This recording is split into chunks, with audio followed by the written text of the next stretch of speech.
Hello everybody, welcome back to Spruverse, my scale model universe.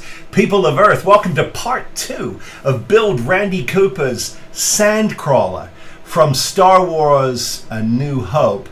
The Jawa, or the Jawa, you know, it really depends on what part of the planet you come from. But anyway, these Jawas drive around the desert picking up crap, machinery, all kinds of junk, old droids, whatever they can sell. They are the scavengers of the desert. They'll make a pretty good deal for you on a droid if you can clean it up and fix it. Never any guarantees. Okay, so we're upside down because there's a whole bunch of stuff to talk about. I've got the entire crawler is together. All of the applications, the sub-assembly stuff is on.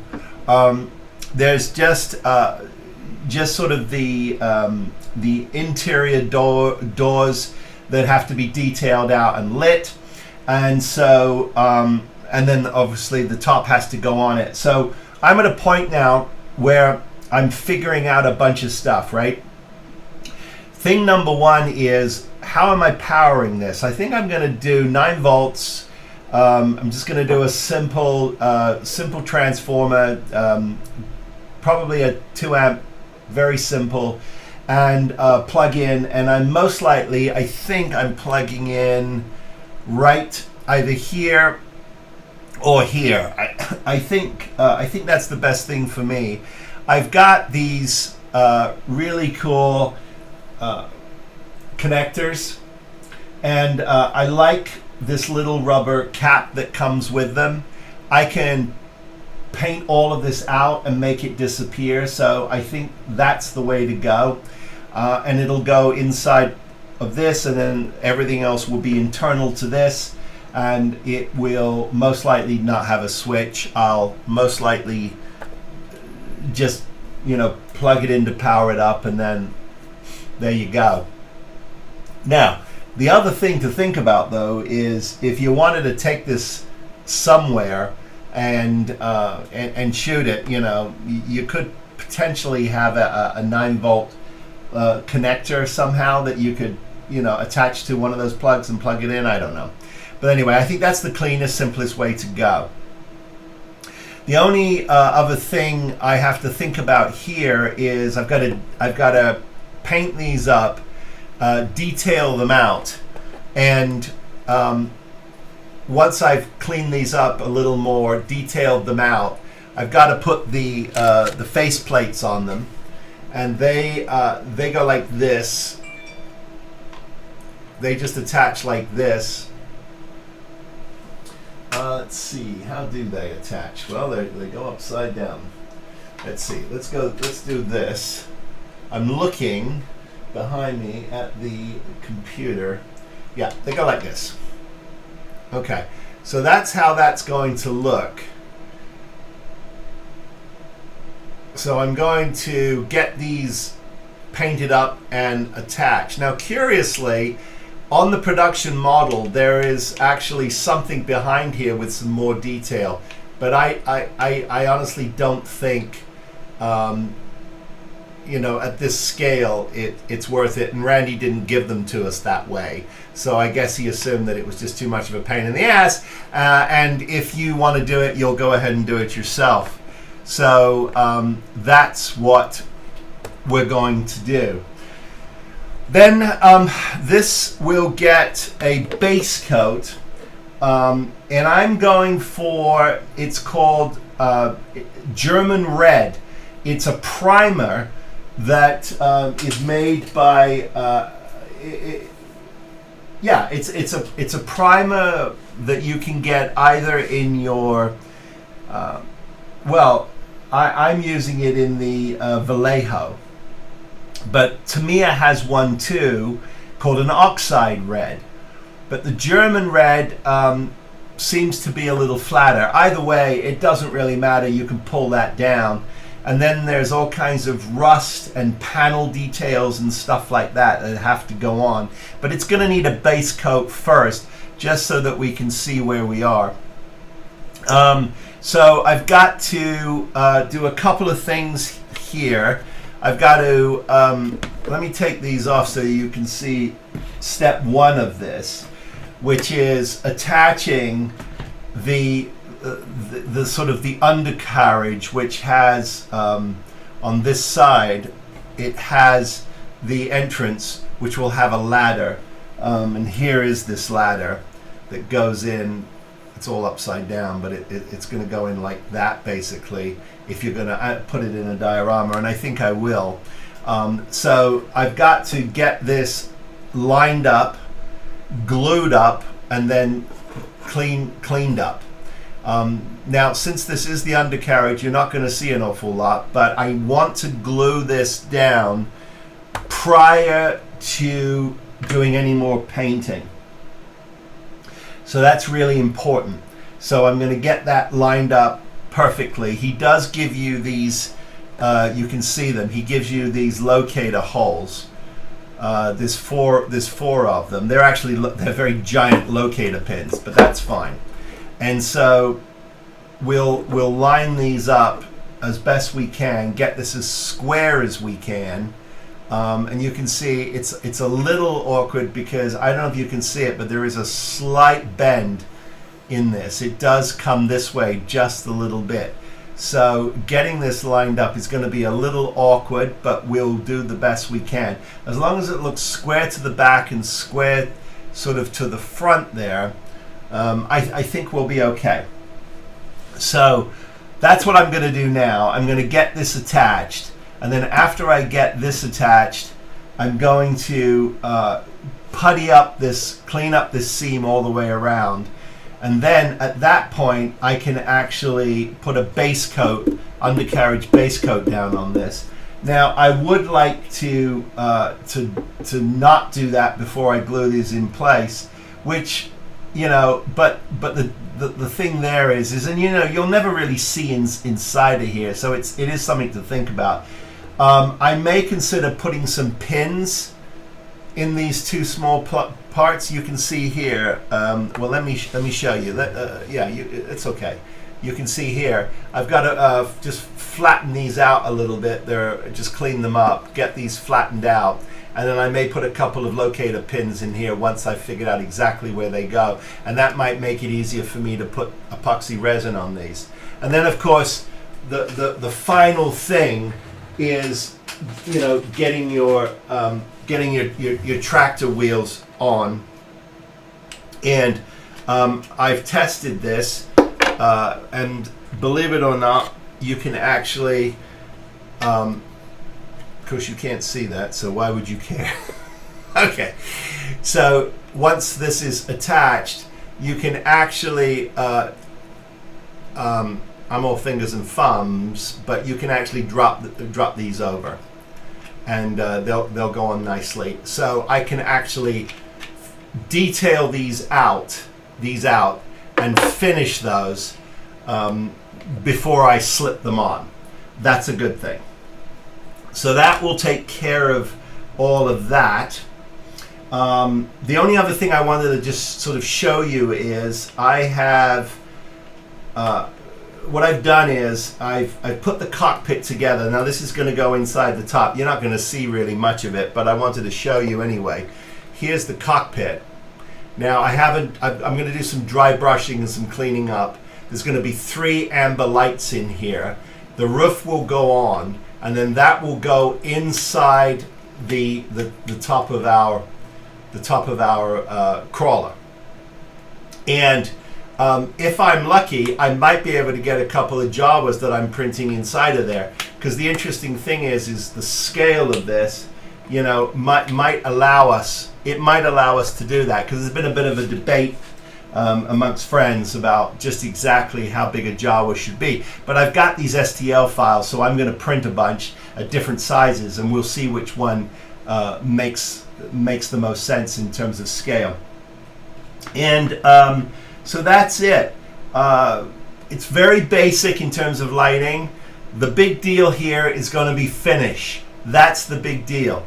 You know, when I've got all the tracks on, the undercarriage on, got it all cleaned up, flipped over. We'll look at some of the finished elements we've got to do for the inside of this, and some of them are actually kind of fun. If you've ever built the Millennium Falcon from D'Agostini, you'll know you've got those inserts that you drop in that have got all this wonderful detail on that, and Randy gives you a bunch of those.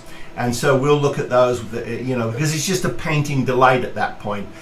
Putting it together is not complicated, but it is time consuming, and there's a lot of cleanup to do. But we're getting there.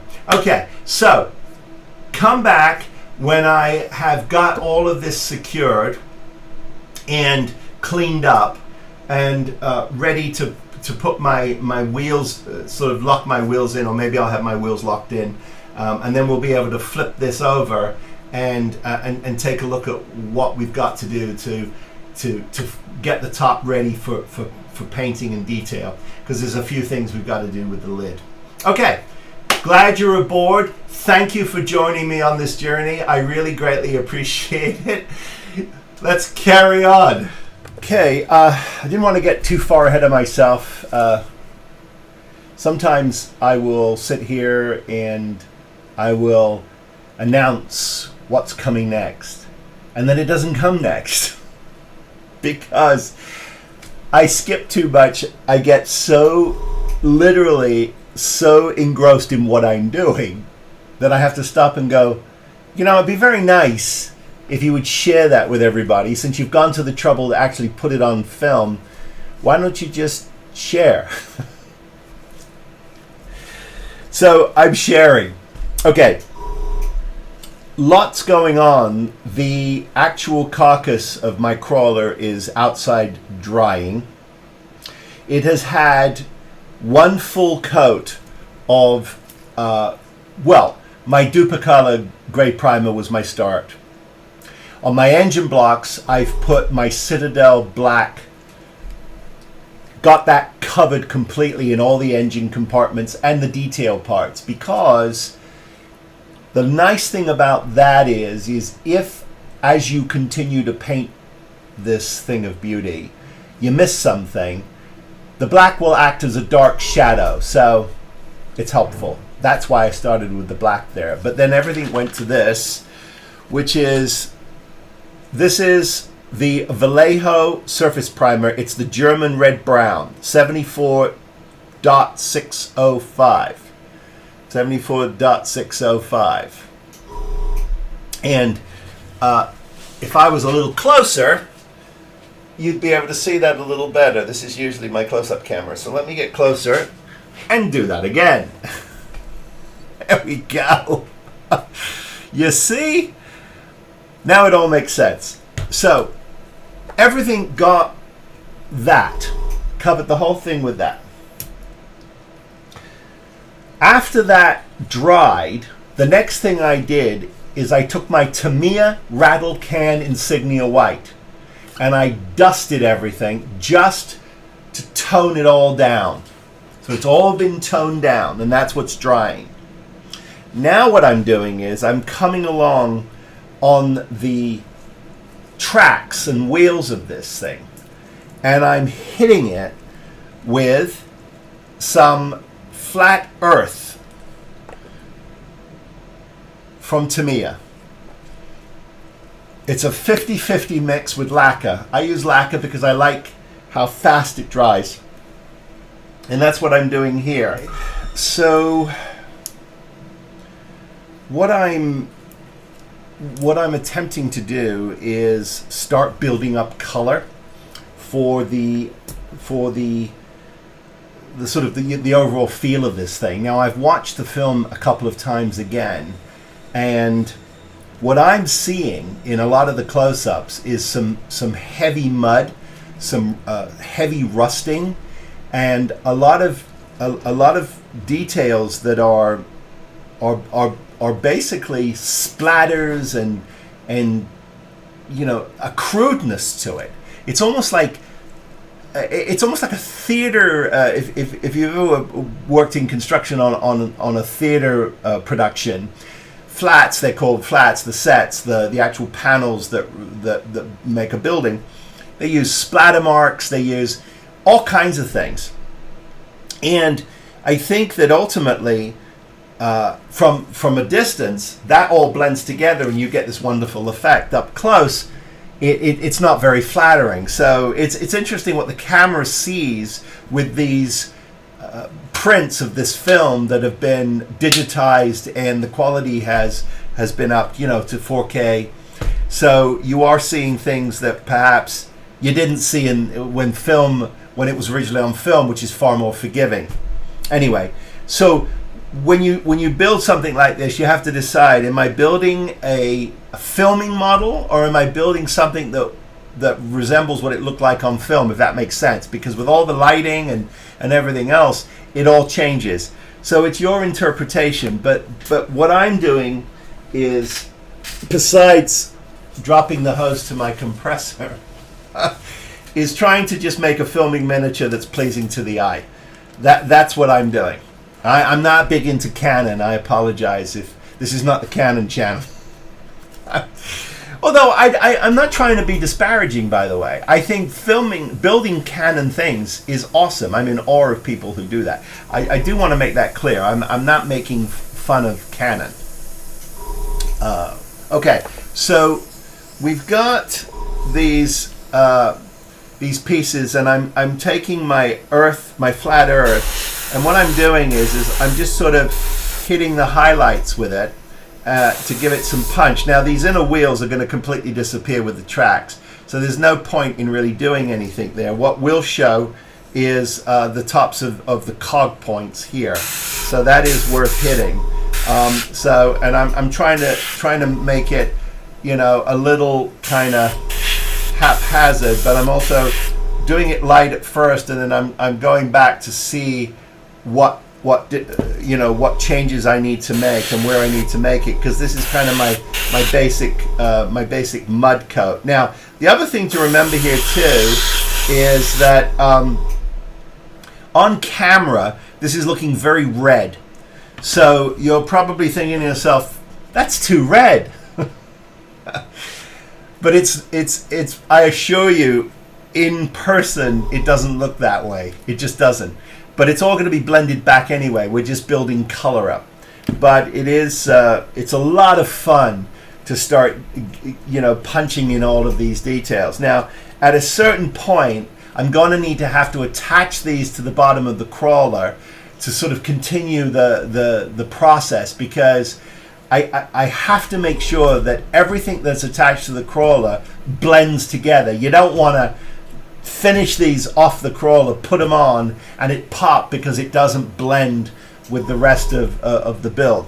But I am getting down basic color because it is going to start getting a little more challenging to work on the undercarriage once these are attached. But it's an awful lot of fun to get there. Okay, so that's what I'm doing. I'm going to continue to work on these, and then what I'll do is I'm going to bring the tracks in, and we'll work on the tracks to get those to an almost finished state, because they are in and of themselves a separate piece. Now they're outside, and I'm getting gray primer on them. As soon as I've got the gray primer on and it's dried, we'll take a look at those. For me, it's going to be another hour to let everything dry. For you, it's going to be the next segment, so stick around. Tracks. What I've done is after I prime them and let those dry, I hit them with some of my German red, the 74605, the primer, to give it their overall kind of rust color. And then I've hit these with gunmetal, Tamiya's X10 gunmetal. And that's my basic surface.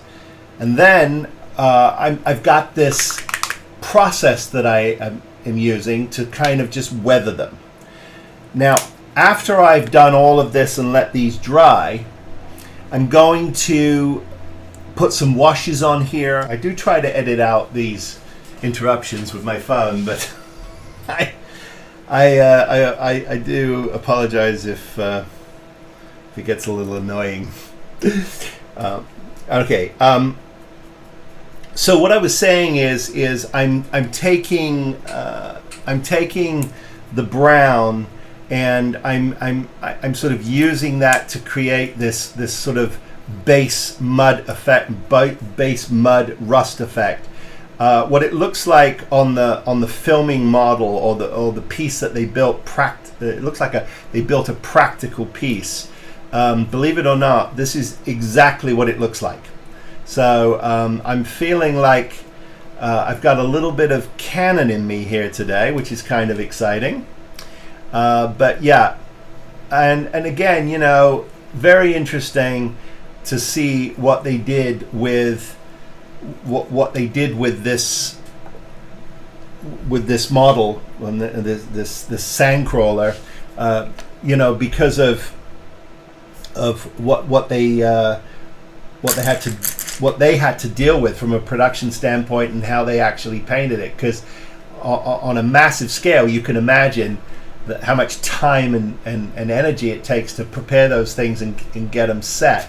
And then it's always a question for the production designer of, well, how close are you getting to this thing? You know, how detailed does it have to be? And of course, you know, all of that does get discussed in pre-production. However, best laid plans, right? Director gets out to the set, changes a camera angle, or wants to do something else, or the DP says, you know, let's push in, and the production designer goes around the back and wants to kill himself because that's not what was agreed to, so they're not ready for it. So that happens a lot. Anyway, so here's what we've got.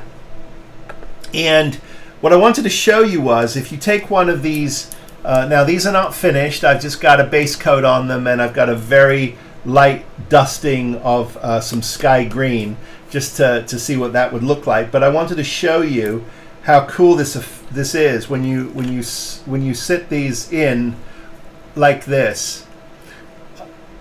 You get this wonderful contrast, and I think you'll start to see that this is really coming together. And if you put 2 tracks on them, because 2 tracks are better than one. Let me find one that I can do. Let me see. Can't do that one. Can't do that one. I can do this one. No, hang on here. I got there we go. Sorry about that. That goes on like that. And if I hold this to camera, well, I've got to obviously get these correct. But if I hold this to camera, I think you'll start to see how awesome that is. I'm super excited about this, because this is where you really start to see the rubber meet the road. It really starts to come together, and that's really cool. Okay, well, I'm glad we did that. That's fun, right? I'm actually physically modeling. I'm painting. You know what I mean. Okay, so now that I've done that, what I'm going to do is I am going to put some washes on these, and I'm going to play with that, because that will bring out some of the lines, and it'll change its dimension a little bit. So I'm definitely going to put some washes on this, and I'll show you what that looks like. I'm not going to show you me putting washes on something, but I will definitely show you what it looks like. Okay, so tracks are underway. As soon as my tracks are at a place where I feel like they're pretty much done, I can set those aside, and I can start concentrating on actually getting these glued to the bottom of this, because that'll be the end of the day for me, because I need to epoxy these in place. I need to make sure that there's no paint on the surfaces, get them lined up and get them epoxied in. And then that way I can start working on all the other aspects of this, because again, it's all got to look the same. Now, interestingly enough, there is something you have to think about, right? And we'll do that as we start to build up the paint and the effects, which is everything on ground level, stuff that is touching the ground, is probably going to be muddier and grittier, and have a different kind of scale of aging to it and distress to it then everything else at the top, which gets the sun and it gets bleached on and rained on, and you've got heat and cold and whatever else is on these planets. So that will start to sort of bleach out, and we'll have obviously streaks and all kinds of stuff. But it's fun to think about the effects of all that and the drama of it. Anyway, that's it for this segment.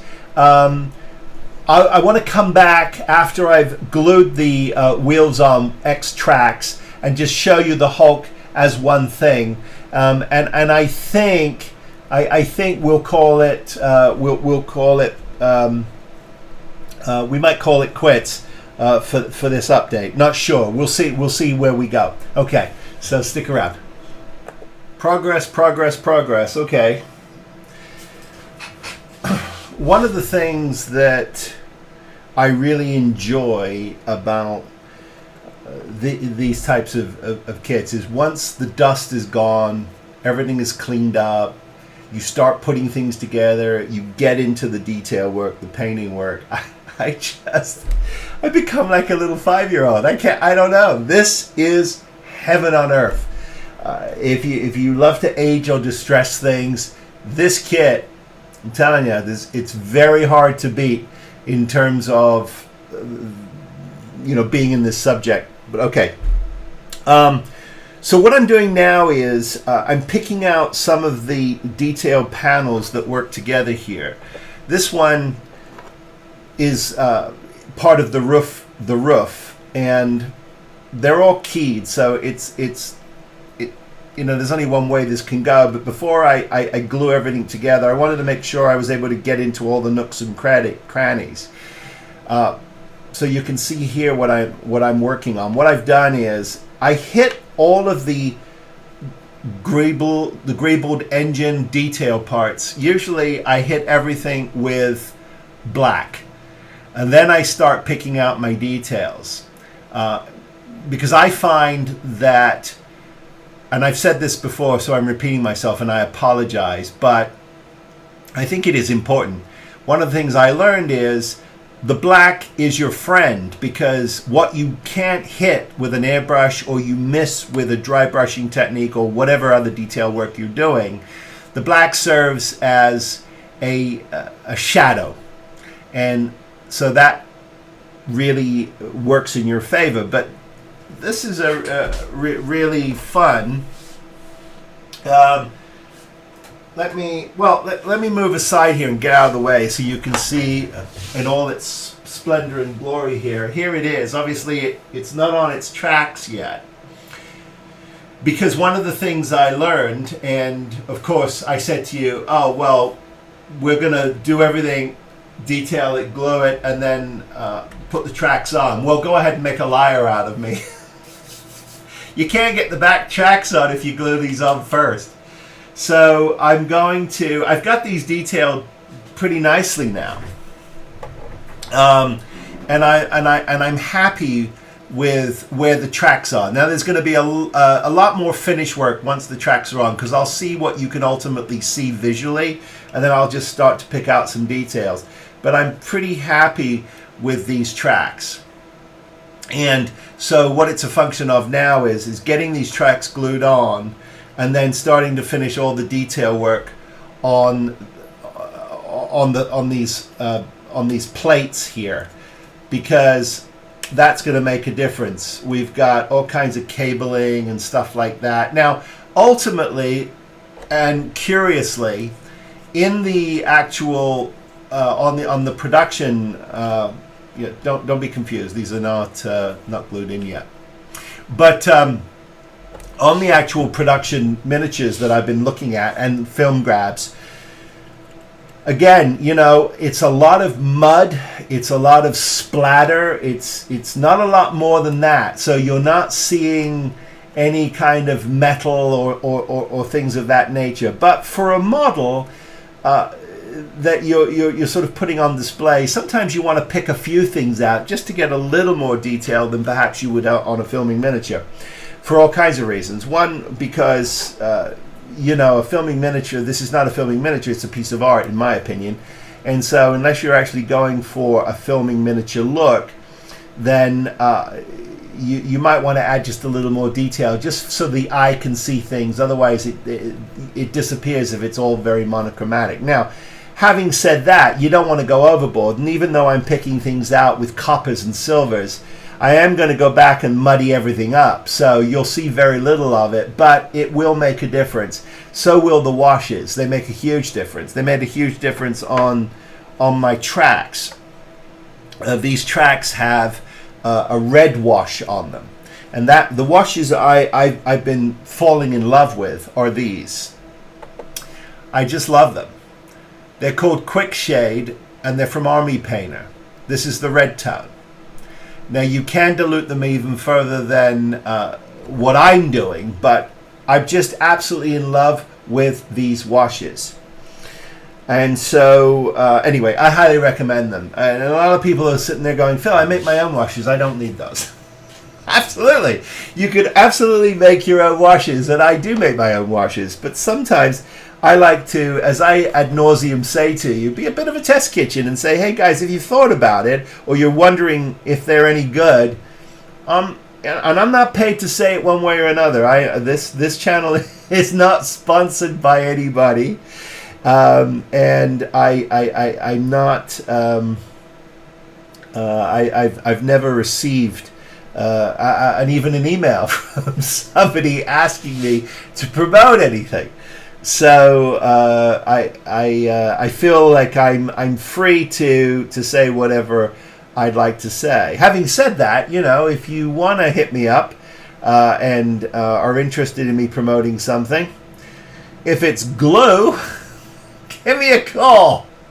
I go through a lot of it. No, I'm joking. Okay, so I thought it'd be fun just to sort of look at what I'm doing here. I've got my Mission Models sort of goop train here, which is two versions of green. I've got an olive drab, and I've got a lighter gray green, and then I've got a gray, and then I've got some brown. And for the parts that, like this, which will end up being over here, well, let me take the lid off for you and drop this in like this. You can't see a bloody thing, but I promise you that's where that goes. And it's cool. You don't need an awful lot. But what I've done is I've just added all of my different drabs on it. Now I haven't finished, but once this is lit and it's inside, it's a very small area. It's not a huge area, so you don't need to go crazy. But if someone wants to stick their head in and look, there's going to be all kinds of fun details. Okay. So what I've done now is I've got myself a little bit of my Model Air aluminum, and I've put that in the tray. And I've also got some copper, and I'll put that in the tray. Now bear in mind, most of this is going to disappear. Most of it is going to disappear. I've got these wonderful brushes, these brushes that I can use for dry brushing, and they work really well. I've got myself a couple of towels here. Let me scoot over here. Love towels.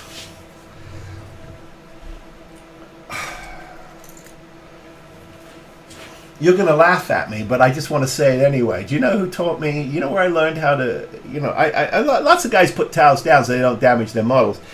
But it was the great Lou Del Mesa, a very dear friend of mine now, and I'm so honored and grateful to have him as a friend.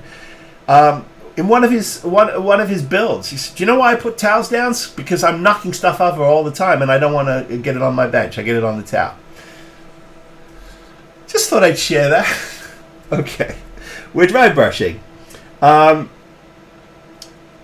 going, Phil, I know how to dry brush. Yes, you do, but I'm building a model. So I just want to see, would like you to see, and I would like to record some of my progress here. So that is why I am dry brushing. And for some of you who have never dry brushed, it's a fun process to see here. Okay, so this is what I'm doing. I'm just taking a very little amount of paint and I'm putting it all over these panels like this. And then I'm going to take some of the copper, take most of it off the brush, so you've got very little left, and I'll just touch some of those places too. And you get a wonderful result, especially on gack like this. It just pulls everything, together. And I think you'll agree that you start to see something really fun, and of course you can start to see the contrast of that. Now again, this is over the top. It's all going to get dulled down, and it's all going to get washes and oil stains and everything else. But this is how you start to build up your colors, and you build up all of your depth, and that's going to give you, in my opinion, a tremendous amount of detail. I have picked out now all of the wonderful greeble stuff that Randy has made the effort to put on here, and if he's made the effort to put it on here, I want to make the effort to make sure we see it. Even though if you look on a filming miniature, none of this is here. It's pretty monotone. It's just basically a rusty, dirty, dusty mess, and that's what this will ultimately be, is a rusty, dirty, dusty mess. But I did want to pick it up. I wanted to start this way just because I think it's a lot of fun. That's all. So that's what I'm doing here. I'm just picking all these out and having a lot of fun doing it, especially in the engines. And I've got a lot more to do in the back of the crawler itself, picking out a lot of stuff. But boy, when you start to hit these pipes, especially the pipes, with a little bit of this dry brushing, oh my God, what a difference it makes. It's really fun. And it really makes it start to come alive, and that's what I love. I'll show you this in just a second here, and I think you'll agree that it just makes a huge difference. Okay, look at this. What a difference that makes. Just pops everything, right? So when you put this over here now, you get this wonderful sense of depth. Everything starts to come alive, and I love that. So that's what I'm doing. I'm going to continue to dry brush everything and get all of that settled.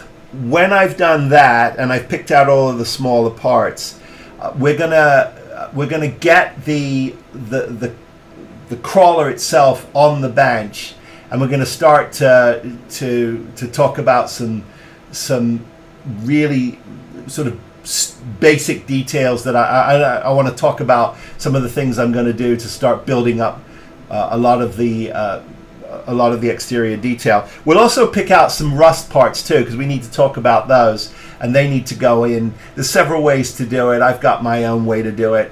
There's a million ways to do it, but we'll do that too. So really what I'm doing now is I'm doing some really sort of in the weeds detail work, just to get it out of the way, so that when I start to apply some of these things, I don't have to worry about those details. I can soften them back, but I don't have to worry about them. Okay, so come on back in a minute, and we'll jump to the wheels, or I should say the tracks, because I'm going to attach those to the bottom of the crawler and get it on the bench, and we can take a look at what it'll need to finish it and detail it out. If you blink, you'll miss something. Okay, so I have been working diligently to get all the wiring in, which I've done, get the top on, which I've done, get the tracks on, which I've done. So you can see here, there's the front of it. Here's the rear with the tracks on. Here's our overhead look with the tracks on, top look, and there you go. So Lots and lots to do, believe it or not, but I'm really thrilled to have it looking like this. The next thing is I've got some puttying to do here, if you can see. Now that's me. That's not this kit. That was me. When I sanded this back, foolish me did not measure this correctly. I didn't line it up and have myself a line to sand back to, which is a mistake. I know better. But I'm going to be puttying this in and that'll be fine. I've also got some puttying to do along the edges of this. So here I've got a little bit to do, just a little bit. And I've also got a little bit here that I'd like to clean up. But for the most part, I'm really happy with what I've done. I've done some basic kind of just throwing on some panel distress. There's these blackened panels that you can see here that I've put on, and they're on the front side as well. And I've dry brushed everything with a little bit of aluminum, a little bit of copper, and then I'm going back in with my German red brown is sort of how I'm pulling it all down. You'll notice here on the top, you can still you can see some of the metal, but you can see how it's all starting to blend together. I haven't done anything to the rest of the model yet, nothing at all. So much to do in terms of weathering and distressing. I'm going to be using washes, pastels, and I'm also going to be using something called Metal Effects. Now I've used this several times before, and what Metal Effects is it is an oxide paint that with a activator you can turn things to rust. It really works and it's a lot of fun. I've used it on my Nautilus, 20,000 Leagues Under the Sea. I used it on my Doctor Who 8th Doctor TARDIS, and I also used it on my ET ship on the lights. It really is a wonderful product. We're going to be rusting, we're going to be detailing, we've got this, there's a lighter top here with all this kind of rust that's got to go on. We've got some oxidization and where water has sort of run down the sides and created these sort of white splashes. We'll be going to put those on. We're going to be doing a lot of effects. So what I'm going to do in the next segment is sort of prep to start working on some of that so you can see it. But I'm going to, off camera, I'm going to putty up and clean up all of these edges. You don't need to see me do that. But I thought it would be fun to see some of the distressing and detailing going on, because I think that really adds to the sort of the build up here. Super excited. So one more segment on just modeling, aging, that sort of thing, and then we'll come back and hopefully we'll do a final reveal. Oh, I also had a couple of friends, the great Murray over in Perth. Hi Murray. He sent me some files, STL files for Jawas, and of course my dear friend the great Wayne Green over at World of Wayne also sent me a file. Both files were actually very different. Different Jawas in different stances, which is terrific. So here's one of my little Jawas here. Here it is. You would think I would get the right camera on, but I didn't. Here he is. Now usually I would put this on my close-up camera, but my close-up camera is on wide right now, so I can't do that. But I wanted to show you my little Jawa. He's terrific. The problem is I think you can see he's too big. The scale on this is off. We had calculated that the scale of this would mean that your Jawas would have to be about 24 millimeters. No, I'm actually thinking that it's probably actually only 15. It's going to be very tiny, which means I don't know how much more detail. Now my printer is 8K, and I'm going to try and see if I can shrink these even more and get something out of it. But if I can't, that will blow up the diorama idea for now. But they're great fun, and if you know, you can imagine these little Jawa wandering around on the roof here of their crawler. So great fun to be able to have those, and maybe even a couple of droids and some junk. That's what I was hoping to do, but I haven't figured out that yet. But anyway, lots to do. But you can see, look at the size of this thing. Let me pick it up for you. Look at this. It's huge. What a great thing to have in your collection. Just really excited about it. Okay, so come back in the next segment, and we'll start working on some of the super detailing of this of this behemoth. Okay, I have found online a faux rock store, and I thought could be an interesting base. So I picked this small one up, and I'll be darned, it's going to be perfect. I like the angle. Let me show you the flip side of that is this.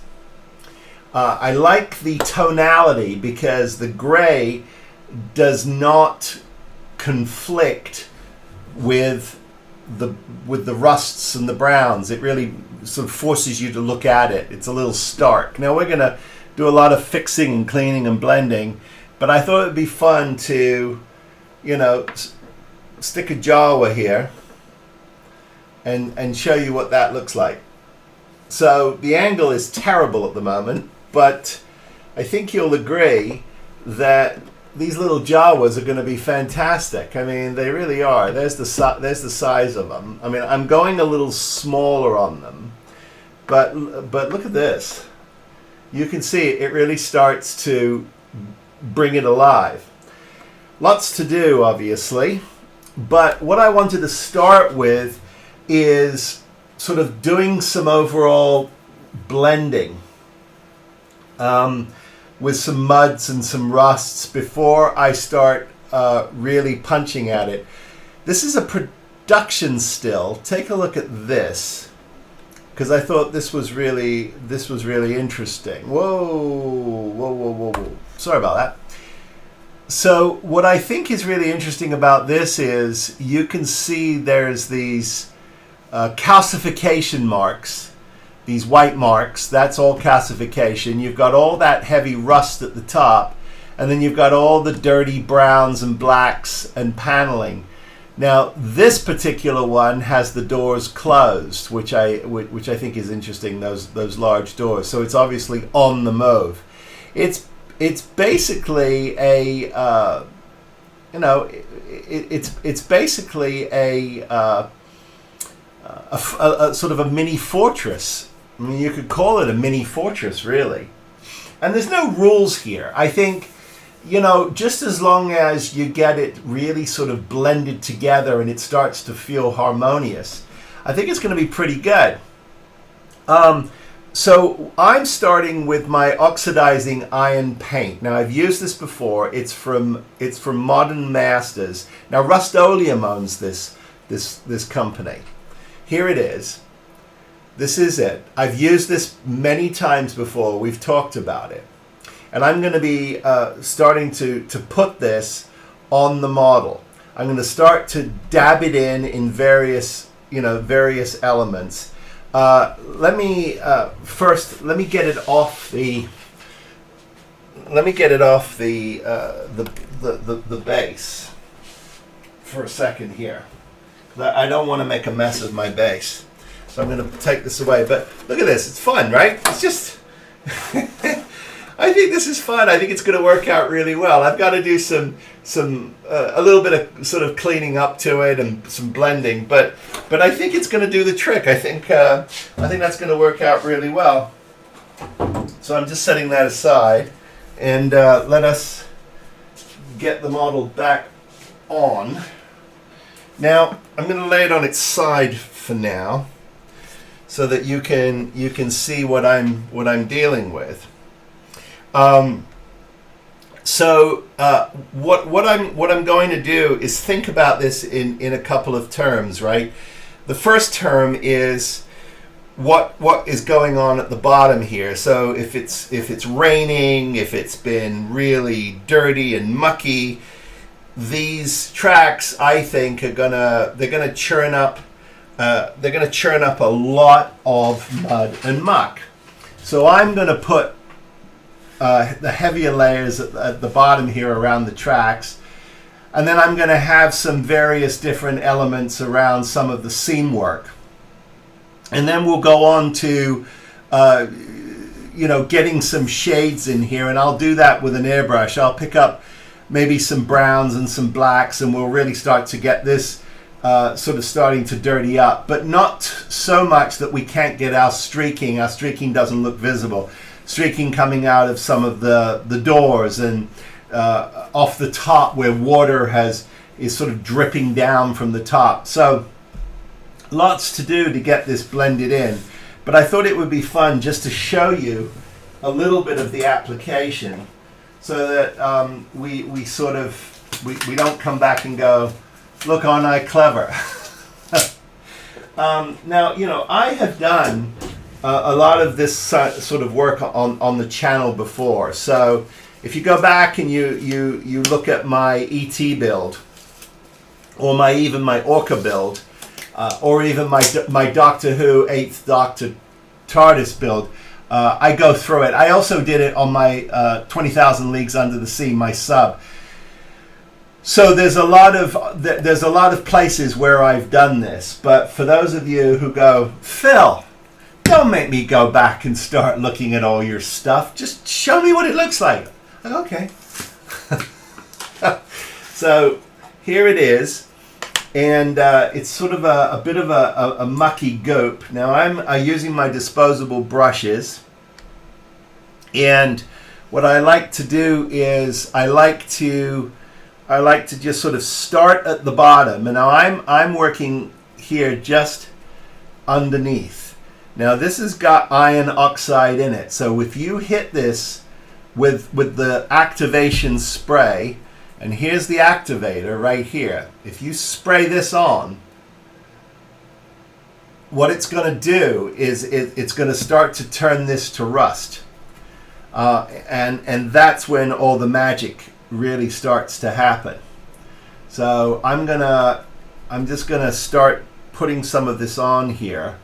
Now, I'm also being very careful, very judicious about where it goes, right? I don't want it I don't want it everywhere, but I don't want it to sort of overpower everything.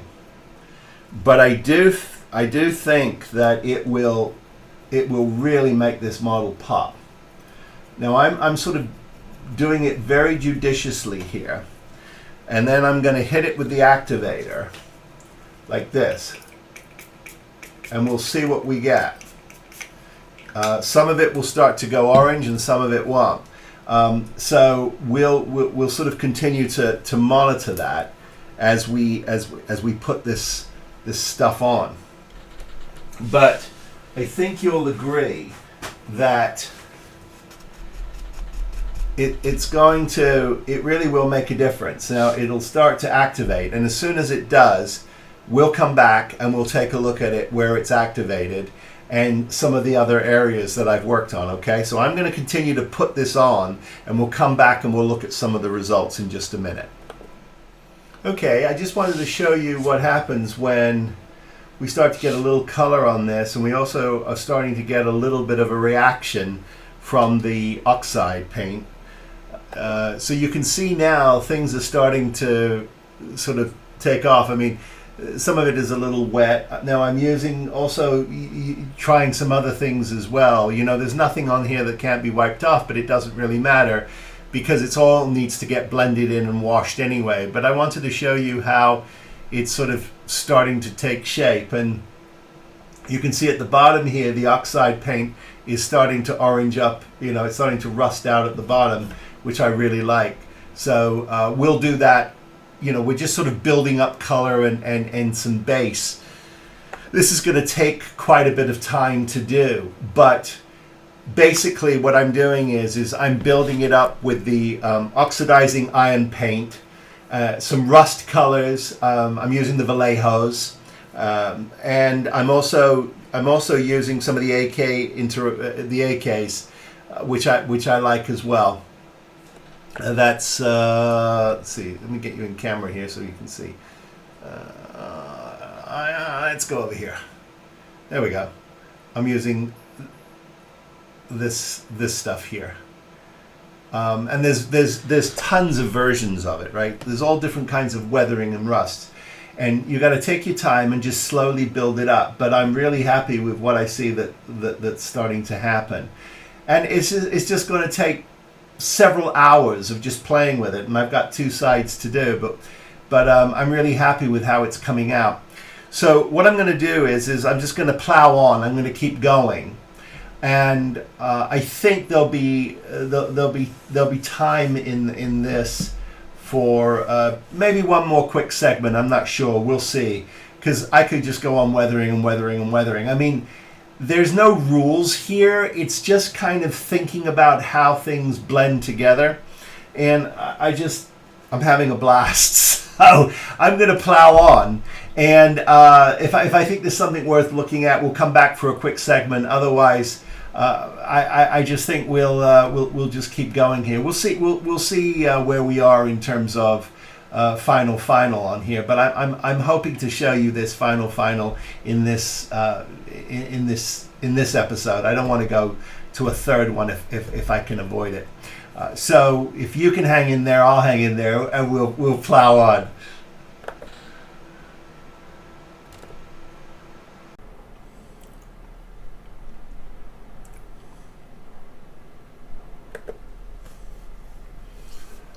Hey, didn't expect that, did you? I didn't either. I've really enjoyed working on this Sandcrawler. If you're fast forward all the way to here, welcome.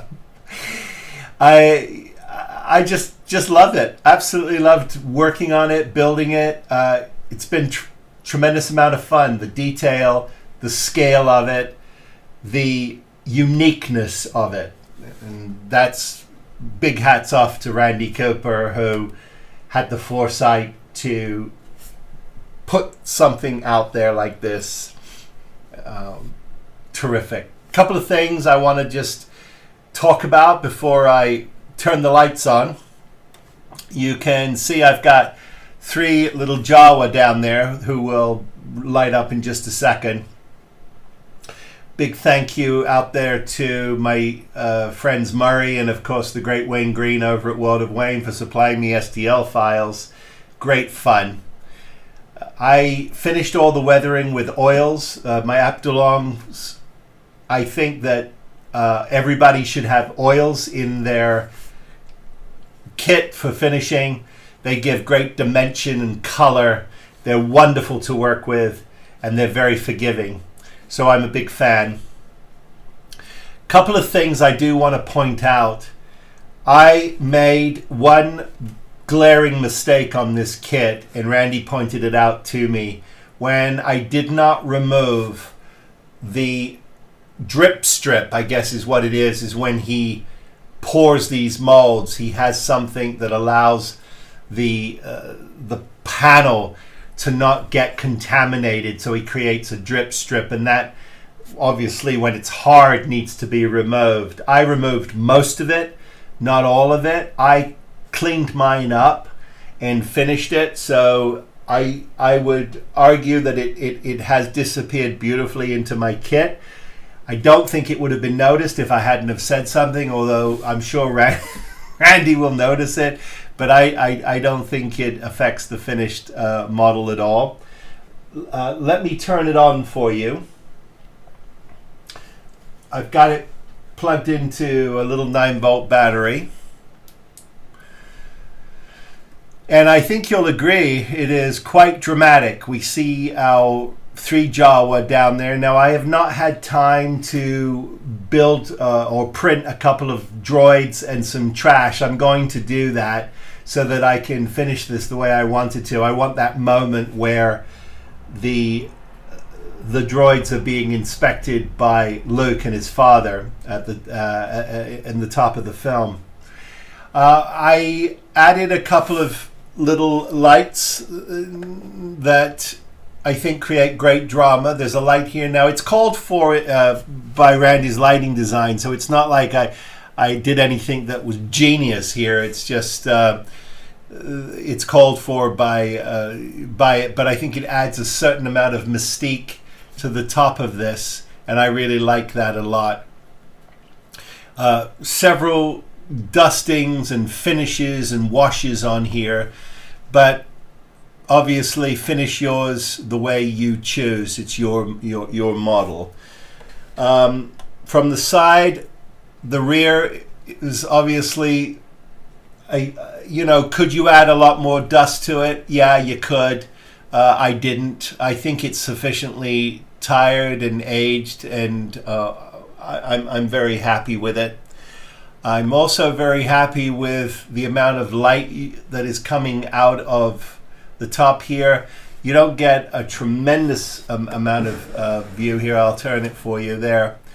But I think you'll agree that it adds a certain amount of mystery to this.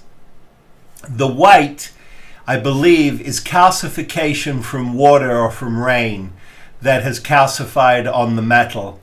That's the justification for that. And of course, I've got headlights here, which I'm going to tip the model up for you just briefly so that you can see my headlights. There they are, and they are sufficiently doing their job. But I could not be happier with this. Couldn't be happier with it. I think that, I lost a Jawa. I knocked a Jawa over. Let me come over here and fix that. Where's my Jawa? There he is. Let me pick him up. No one's glued up at the moment. But I do love my Jawa. Let me get a close-up for you. I'll go to the close-up camera here, which is giving you a nice shot of the rear, and then I'll zoom in here so that we can get a nice look at the little Jawa, who even has his eyes. Look at that, courtesy of some oils, but he's wonderful. I love my Jawas, and I think they add a really special moment to add to the drama of this scene. So there they are. There are my Jawas hanging around, and lots of drama, lots of fun. This is, I believe, still available from Randy. I believe he will still sell you one. At least it's still available on the site. I believe he will. And so there you go. If you have a mind to take a crack at this thing of beauty, please do. I think it is. I think it's absolutely worth it. Let me get a little more light on the subject here, so it comes into view a little better for you. And I would say, it took. This took me three weeks, perhaps 3 weeks working on it. But wow, am I thrilled to have this in my collection. I'm just absolutely thrilled. So it's got a place of honor. I have negotiated some real estate with Mrs. Spruverse, and that's where it will go. And I will also, she's a wonderful photographer, my wife, so I'm going to get her to take some photos tonight when the sun goes down. and maybe we'll take it outside and see if we can't get some really awesome beauty shots, and I'll post those on Instagram for everybody to take a look at. If you're curious about the base, again, it's just one of those faux rocks you can get from a faux rock store, but I think it makes a perfect base for this thing. It didn't deserve to be on a piece of wood, and I didn't want to start spending a lot of time and energy on creating a surface when I knew I could get this. And I admit I'm not the greatest of getting into bases, but I should make an effort, and perhaps will make more of an effort this year and into next year for bases. I know I've said in the past that I would. But yeah, there it is. The Sandcrawler from Star Wars: A New Hope, although it was originally just Star Wars, from the Journal of the Whills. If you have a mind to take a crack at this, please do. You can reach Randy at his website, which I showed you at the top of part 1. He would be more than happy. He's easy to deal with, and he's very quick to respond. Send him an email the next day. He'll send you an email. Make sure in your email you include your name and your address so he can figure out shipping and handling for you and give you a quote. And you guys can do some business. I hope you do grab this kit from him, and if you don't, if you have it, I hope you get it out and put it together. All right, that's it for the Sandcrawler.